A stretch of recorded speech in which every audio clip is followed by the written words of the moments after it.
अस्सलाम वालेकुम दोस्तों, कैसे हैं आप सभी लोग। उम्मीद करती हूँ काफ़ी अच्छे होंगे।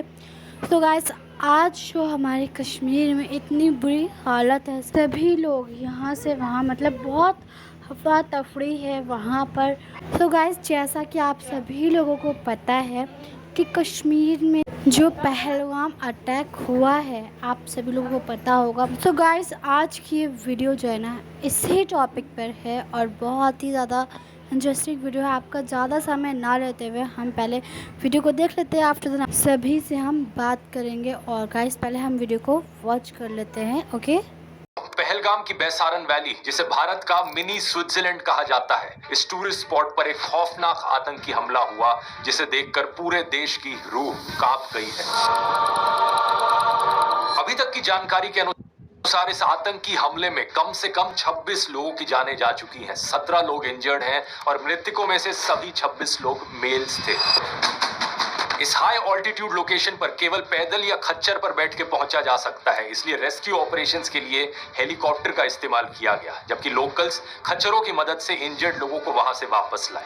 कम से कम 12 टूरिस्ट को पहलगाम हॉस्पिटल में एडमिट करवाया गया और डॉक्टर्स ने कहा है कि अब ये 12 लोग स्टेबल कंडीशन में हैं। इस आतंकी हमले में लोगों को उनके रिलीजन के आधार पर टारगेट किया गया। एक विक्टिम मुस्लिम थे, सैयद आदिल हुसैन शाह, जो पहलगाम के ही लोकल थे, वहां खच्चर चलाने का काम करते थे। इनके अलावा एक क्रिश्चियन थे और बाकी 24 लोग जो मारे गए वो सब हिंदू थे, जो अलग अलग जगह से आए हुए टूरिस्ट थे। जैसे कि जयपुर के 32 साल के नीरज उदवानी, जो यूएई में काम करते थे। ये छुट्टियों के लिए घर आए हुए थे, अपनी पत्नी के साथ पहले शिमला में एक शादी अटेंड की और फिर बाद में कश्मीर घूमने गए थे। ऐसे ही एक विक्टिम नेपाल से थे, सुदीप न्यूपणे। इसके अलावा आईएएफ, आईबी और नेवी के ऑफिसर्स। अरुणाचल से आए हुए इंडियन एयरफोर्स कॉर्पोरल तागे हेलियांग, इंटेलिजेंस ब्यूरो के सेक्शन ऑफिसर मनीष रंजन, जो एलटीसी लेकर बिहार से यहाँ घूमने आए थे अपनी पत्नी और 2 बच्चों के साथ। हरियाणा के 26 साल के इंडियन नेवी लेफ्टिनेंट विनय नारवाल, केवल 6 दिन पहले उनकी शादी हुई थी। ये अपनी पत्नी के साथ हनीमून मनाने आए थे, एक ऐसा हनीमून जिसके बाद इनकी पत्नी वापस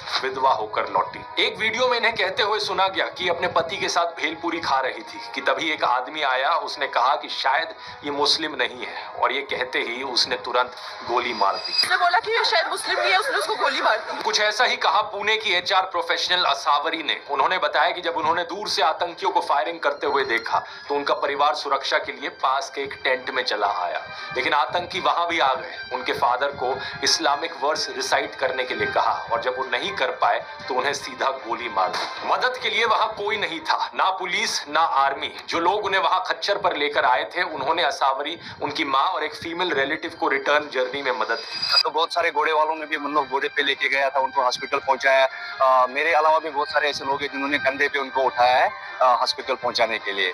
बाद में करीब 20 मिनट बाद इंडियन आर्मी वहां पहुंची और उन्हें रेस्क्यू किया। Pakistan based terror group Lashkar-e-Taiba के एक शैडो ग्रुप टीआरएफ ने इस हमले की जिम्मेवारी ली है। टीआरएफ का फुल फॉर्म है द रेजिस्टेंस फ्रंट। 2 साल पहले जब टीआरएफ ने कश्मीर के पत्रकारों को धमकियां दी थी, तब मिनिस्ट्री ऑफ होम अफेयर्स ने इसे यूएपीए के अंतर्गत एक आतंकवादी संगठन डिक्लेयर कर दिया था। इस टेरर ग्रुप के मेंबर शेख सज्जाद गुल को भी यूएपीए के 4थे शेड्यूल के अंतर्गत आतंकवादी घोषित किया गया था। एक इंटेलिजेंस असेसमेंट के मुताबिक ये सस्पेक्ट किया जा रहा है कि लश्कर-ए-तैयबा का टॉप कमांडर सैफुल्लाह कसूरी भी इसके साजिशकर्ताओं में से एक है। इंडियन एक्सप्रेस की रिपोर्ट में बताया गया है कि इनिशियल प्रोब के अनुसार 4 से 6 आतंकी थे जिन्होंने यह हमला किया। आई विटनेसेस के स्टेटमेंट्स के आधार पर जम्मू एंड कश्मीर पुलिस ने अटैक करने वाले 3 पाकिस्तानियों के स्केच भी रिलीज कर दिए हैं।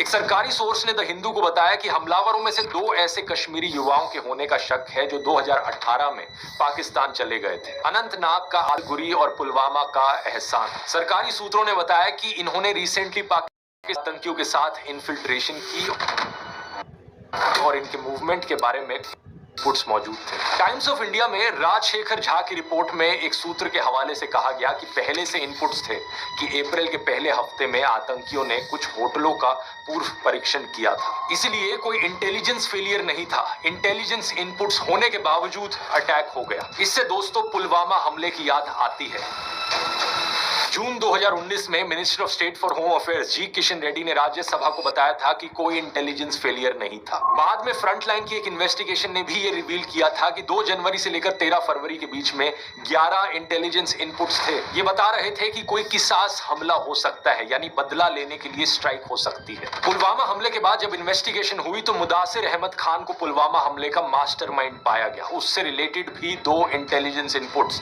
पहले से ही मौजूद थे। 24 जनवरी 2019 के इंटेलिजेंस इनपुट में बताया गया था कि कुछ आतंकियों ने मुदासिर अहमद खान को रिपोर्ट किया आने वाले दिनों में एक फिदायीन हमला करने के लिए। ये ग्रुप शाहिद बाबा ग्रुप के साथ कांटेक्ट में है। ये वही ग्रुप था जिसका मेंबर था पुलवामा हमले का बॉम्बर आदिल अहमद दार। 25 जनवरी के दिन का जो इंटेलिजेंस इनपुट था उसमें मुदासिर अहमद खान की लोकेशन की जानकारी थी।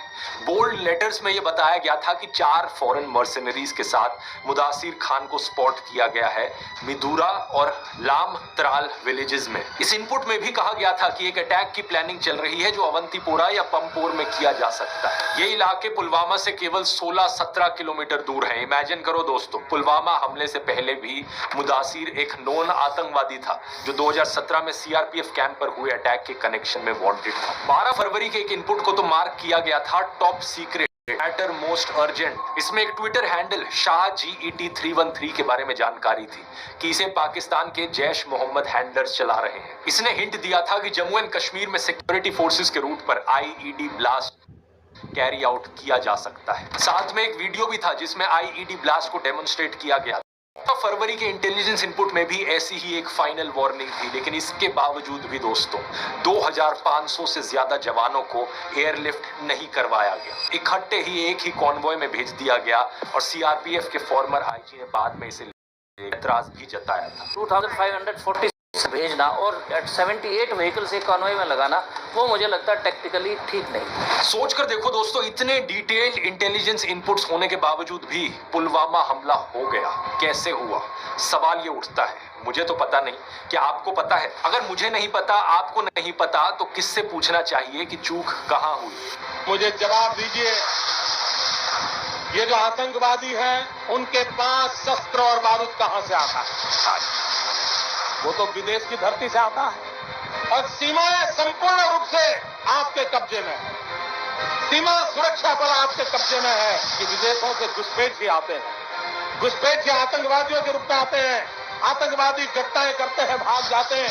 प्रधानमंत्री जी, आप मुझे बताइए, सीमाएं आपके हाथ में है, कोस्टल सिक्योरिटी आपके हाथ में है, BSF सेना सब आपके हाथ में है, नेवी आपके हाथ में है। ये विदेश से घुसपैठ के कैसे घुस जाते हैं? कोई भी समझदार इंसान, कोई भी समझदार बच्चा तक ये समझ सकता है कि देश की सुरक्षा चुनी हुई सरकार की जिम्मेवारी है। तो सवाल उसी से पूछा जाना चाहिए। दिसंबर 2016 में प्रधानमंत्री मोदी ने एक रैली में कहा था कि नोटबंदी ने आतंकवाद की कमर तोड़ दी है। तो सवाल ये उठता है कि आतंकी हमले रुके क्यों नहीं उसके बाद? सिर्फ जम्मू एंड कश्मीर की ही बात करें हम तो देखो, अक्टूबर 2016 में हुआ नागरोटा आर्मी बेस अटैक, जुलाई 2017 में अमरनाथ यात्रा अटैक, फरवरी 2018 संजूवन मिलिट्री स्टेशन अटैक, फरवरी 2019 पुलवामा अटैक, मार्च 2019 Jammu bus stand grenade blast, जून 2019 अवंतीपोरा में इंडियन पैरामिलिट्री पुलिस पर attack, 2023 Poonch Rajouri attack, 2024 Reasi attack और अब 2025 पहलगाम अटैक। एक के बाद एक आतंकी हमले हुए जा रहे हैं और देश की मीडिया में हिम्मत नहीं है सरकार से सवाल करने की। ये सिर्फ 2014 से पहले होता था कि मीडिया द्वारा सरकार से सवाल पूछे जाते थे।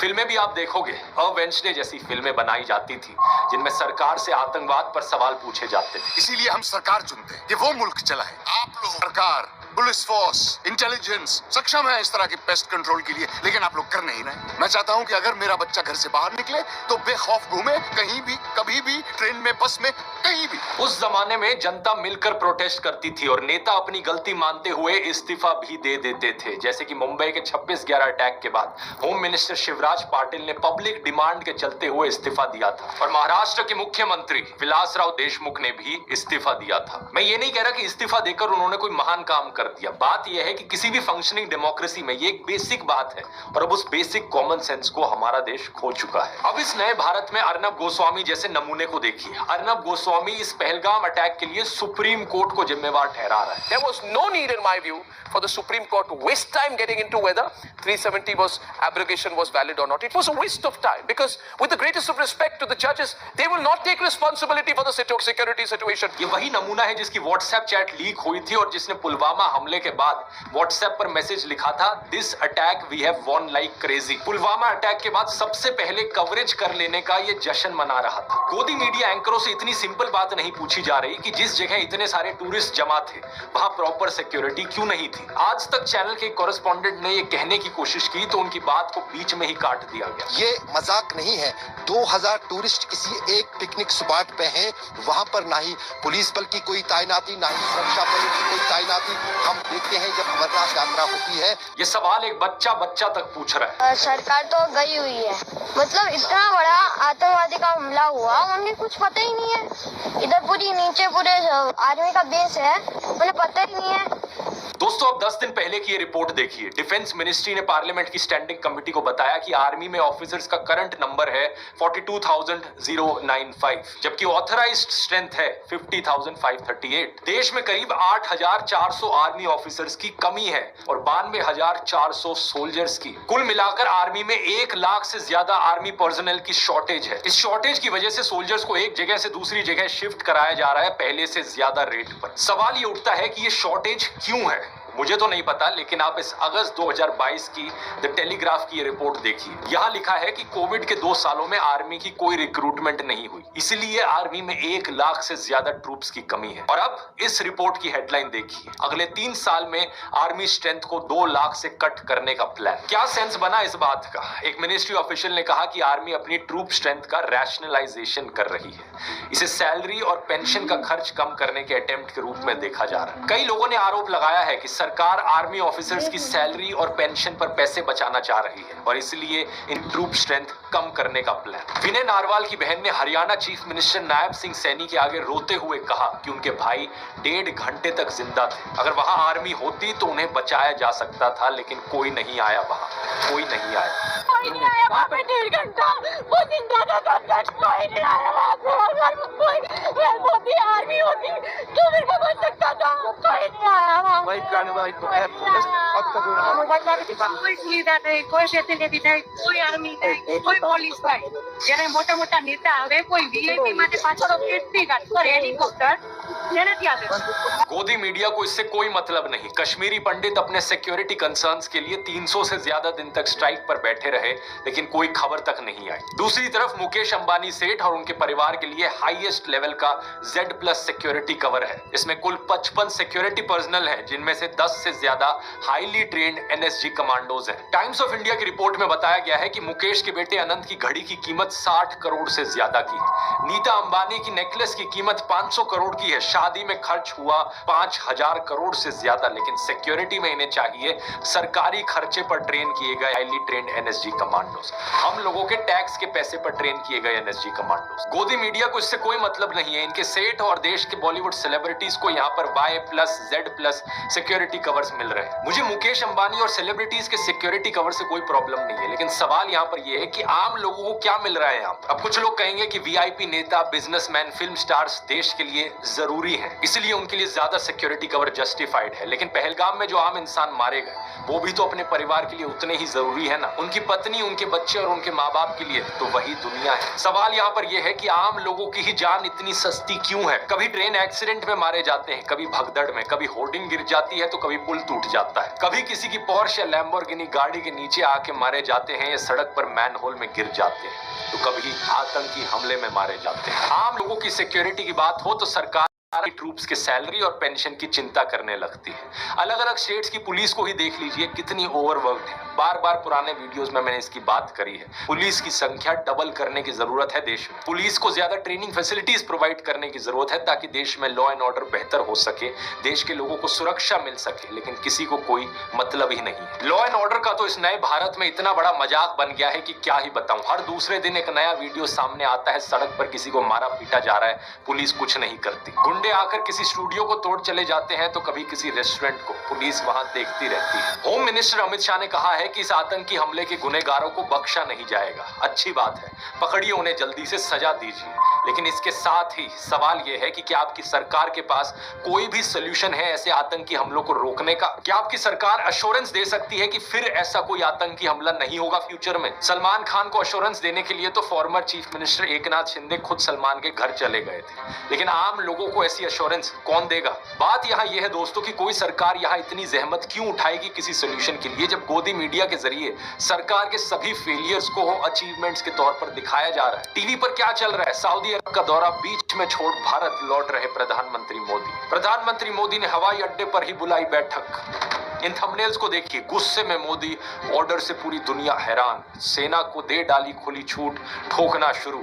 जो ब्रेन वॉश लोग इस सब में यकीन करते हैं उन्होंने अपनी इमेजिनेशन में अलग ही दुनिया बना रखी है, एक ऐसी दुनिया जहां पर धरती मोदी के अराउंड चक्कर लगाती है। खैर, अपने मुद्दे पर वापस आए। जम्मू एंड कश्मीर के मुख्यमंत्री ओमर अब्दुल्ला ने कहा कि इस अटैक को अंजाम देने वाले जानवर हैं, इनह्यूमन है, कंटेम्प्ट के लायक है। उनकी निंदा करने के लिए कोई शब्द काफी नहीं। उन्होंने विक्टिम्स के परिवारों के लिए संवेदना व्यक्त की। कश्मीर में लोगों ने शोक मनाने के लिए बंद लगाया, किसी ने एकता थाने के लिए मार्च की तो किसी ने कैंडल लाइट मार्च निकाली। कश्मीर के बाहर जमायत उलेमा ए हिंद जैसी प्रोमिनेंट मुस्लिम ऑर्गेनाइजेशंस ने टेरर अटैक को कंडेम किया।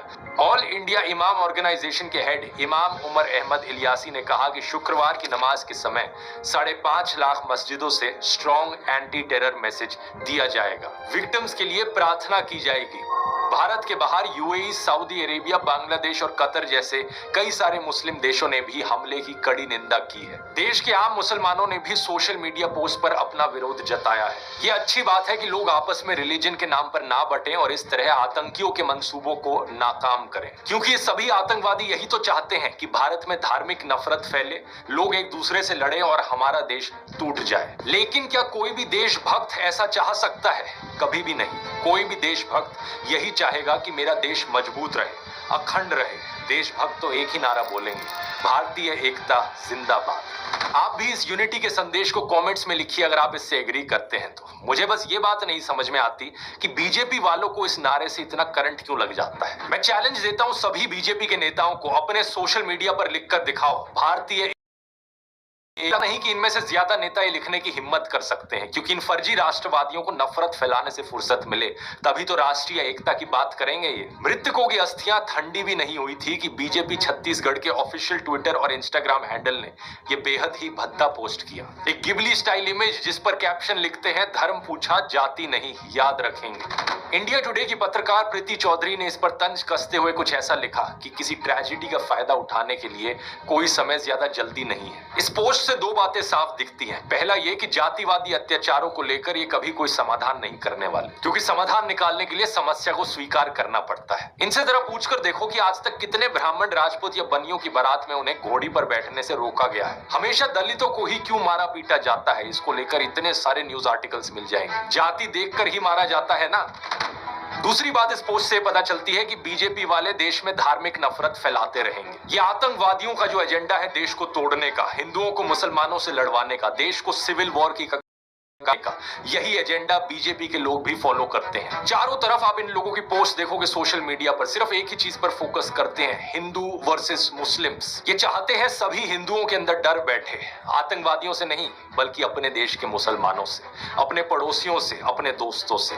ये चाहते हैं सभी मुसलमानों के अंदर डर बैठे, आतंकवादियों से नहीं बल्कि अपने देश के हिंदुओं से, अपने पड़ोसियों से, अपने दोस्तों से। ये संपत्ति इकट्ठी करके किसको बांटेंगे? जिनके ज्यादा बच्चे हैं उनको बांटेंगे। ये सब सिर्फ आप इन्हें डर के मारे वोट दो। यही कारण है दोस्तों कि 2014 के बाद से परपेचुअली हिंदू खतरे रहा है। चारों दिशाओं से साल भर साल, महीने भर महीने यही हिंदू खतरे में है का नैरेटिव आपको सुनाया जाता है। हैरान हो जाएंगे। इस रिपोर्ट के मुताबिक The Muslim population has gone up by 43+%. 43% बढ़ी है। The Hindu population has gone down equal period by 7.82%. 8% कम हुई है। Think about this. It's crazy. एक साजिश चल रहा है भारत को गजवाए हिंद करने का, इस्लामिक स्टेट बनाना चाहता है। जबकि 2014 से पहले इसकी आपको कोई बात भी कहीं सुनने को नहीं मिलती थी। सिर्फ सत्ता पाने के लिए ये देश में हिंदू मुसलमानों को लड़वाने की बात करते हैं, देश को तोड़ने की बात करते हैं। और बीजेपी के जैसे ही कट्टरपंथी नफरती एलिमेंट्स मुसलमानों में भी हैं दूसरी साइड पर। ऐसे मुसलमानों को आप यहाँ देख सकते हो, जब हमले की खबर आती है पोस्ट पर ये हंसने वाले रिएक्शन देते हैं। ये लोग चाहे सुधरे या ना सुधरे, लेकिन एक चीज आप समझ लीजिए, आप जो आम हिंदू, आम मुस्लिम, आम सिख, ईसाई, बौद्ध, जैन हो, चाहे आप ब्राह्मण हो, राजपूत हो या दलित हो, चाहे हरियाणवी हो या मराठी हो, एक बात ध्यान से समझ लीजिए कि हिंसा चाहे धर्म, जाति, भाषा या किसी भी और आधार पर हो, हिंसा चाहे जो भी करे, हर एक हिंसा की किसी अगर मगर के बिना आलोचना करे। चाहे वो पहलगाम का आतंकी हमला हो या पैलेस्तीन में लोगों का मारे जाना, चाहे वो जातिवाद के नाम पर हिंसा हो या मराठी ना बोलने पर, कन्नडा ना बोलने पर लोगों को मारा पीटा जाना हो, हर एक में दीमक की तरह है। नफरती आतंकी लोग आप लोगों को भड़काएंगे कि उन लोगों ने ये किया वो किया, लेकिन भड़कना नहीं है। ये अस वर्सेस यानी हम लोग वर्सेस वो लोग, इस जहरीले प्रोपेगेंडा से बाहर निकलना है। हम भारत के लोग, हमारी डिमांड है कि इन सभी क्रिमिनल एलिमेंट्स, टेरर एलिमेंट्स को जेल में डाल दिया जाए, इन्हें सजा दी जाए। और जो बाकी लोग हैं, हमें साथ में रहना है, देश में शांति और तरक्की लेकर आनी है। तो गाइस, जो पहलगाम में ये अटैक हुआ है वो भी हिंदू मुस्लिम के लिए, मतलब हिंदू मुस्लिम से पूछा जा रहा है कि आप कौन से रिलीजन से हो, और इसी वजह से उनको मारा जा रहा है। तो ये सब पता है एक उनके चाल है, क्योंकि वो गृह युद्ध करवाना चाहते हैं। हिंदू मुस्लिम वर्सेस हिंदू मुस्लिम को ना एक आपस में टकराव कराना चाहते हैं। तो इस सिलसिले में हमें नहीं आना है। और गाइस, आज के वीडियो में बस इतना ही, और एक नए कंटेंट और एक नए व्लॉग के साथ हम मिलते हैं आपसे नेक्स्ट वीडियो में। वीडियो पसंद आए तो लाइक कर देना, चैनल को सब्सक्राइब करके बेल आइकन दबाना मत भूलना। तो अल्लाह हाफिज़।